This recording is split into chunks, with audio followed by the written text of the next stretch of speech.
새해가 되면서 2021년의 트렌드를 예측하는 기사나 칼럼들이 다수 발행되고 있습니다.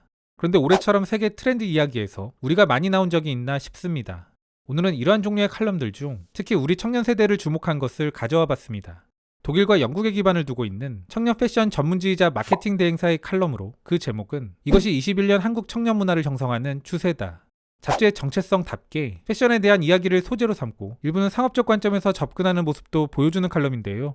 그렇지만 칼럼을 읽어나가면서 패션 이야기는 좀 부수적이라는 느낌을 개인적으로 받았습니다. 세계 트렌드를 읽어나가는 데 있어서 왜 한국 청년 계층을 주목해야 하는지 이에 대한 이야기에 더 무게감이 있다는 판단입니다. 특히 마지막 단락에서 언급하고 있는 한국의 청년 세대가 다른 나라에 미치는 영향력에 대한 평가는 개인적으로 대단히 인상적으로 다가왔습니다.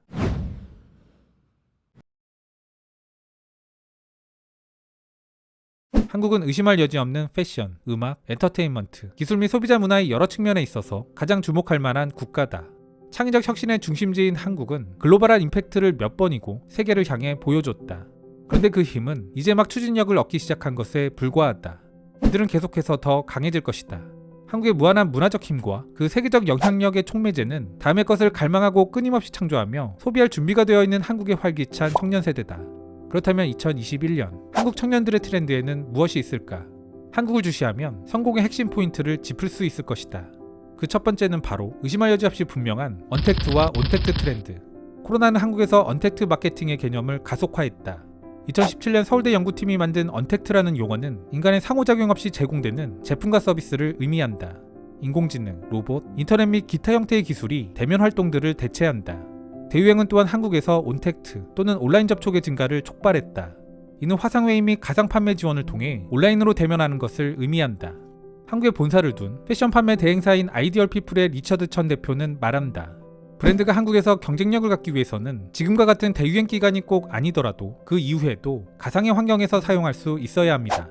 천 씨의 고객 브랜드 중 하나인 앤더스벨은 지난 3월 서울의 플래그십을 리뉴얼했을 때 이를 홍보하기 위해 언택트 개념을 도입했다. 구매자들이 옷을 느끼지 못하는 등 명백한 단점이 있어서 큰 우려를 했습니다만 우리는 예상치 못한 성과를 거뒀습니다. 실제 쇼룸에서는 타 브랜드와 더 많은 경쟁을 하게 되지만 가상의 환경에서는 구매자에게 집중적인 관심을 받을 수 있던 겁니다. 패션 브랜드들은 어쩔 수 없이 비정상적인 프로모션을 시작했을지 모른다. 그러나 이러한 방법들은 한국에서 경쟁력을 입증했고 엔터테인먼트적 가치도 있기 때문에 대세로 자리 잡을 것으로 보인다. 서울 패션위크의 운영을 총괄하는 최주미 씨는 이러한 업계의 분위기를 전한다. 우리는 온라인으로 스트리밍되는 디지털 런웨이를 통해 46개의 디자이너 쇼를 모두 완료했습니다. 이를 통해 우리가 깨달은 것이 있다면 이것이 더 많은 청중에게 다가갈 수 있는 기회라는 겁니다. 코비드19 이후에도 디지털 플랫폼의 이러한 활용은 이제 필수가 될 겁니다. 참고로 최근 우리 사회에 많이 회자되고 있는 언택트라는 말은 외래어가 아니라 서울대 소비자학과에서 만든 신조어입니다. 2017년에 탄생한 단어로 이는 2018년 트렌드 코리아에 처음 등장하게 됩니다. 신복고를 의미하는 뉴트로와 같이 한국의 트렌드를 직관적으로 설명하기 위해 만들어진 단어. 한국에서의 기술적 확장은 한 발 더 나아가 애니메이션 세계관을 차용하고 아바타를 활용하는 추세로 발전하고 있다.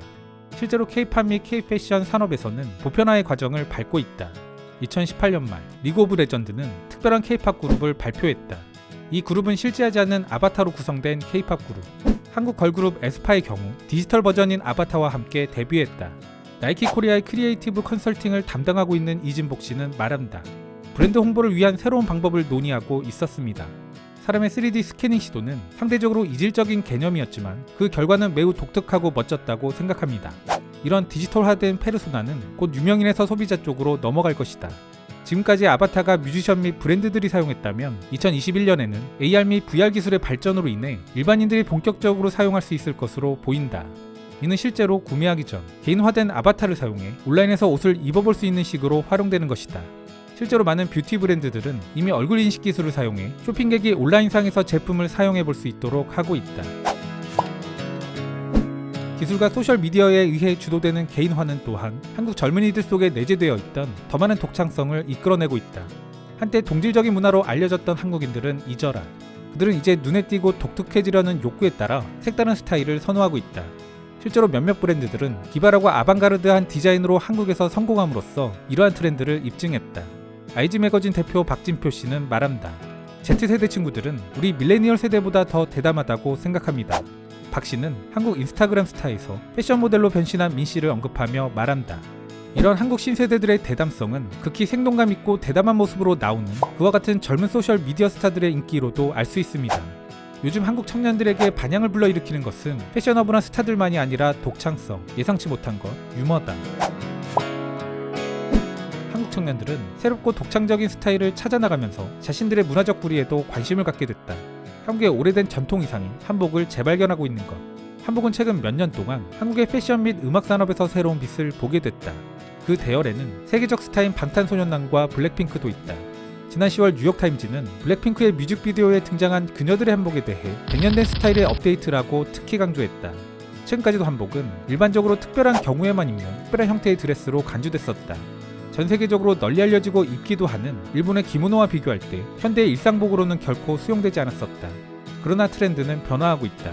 의류 브랜드 이세서울의 공동 창업자인 케빈 김 씨는 말한다. 지난 몇 년 동안 한국 청년들은 이전 세대보다 한복을 더 많이 수용하고 있는 것 같습니다.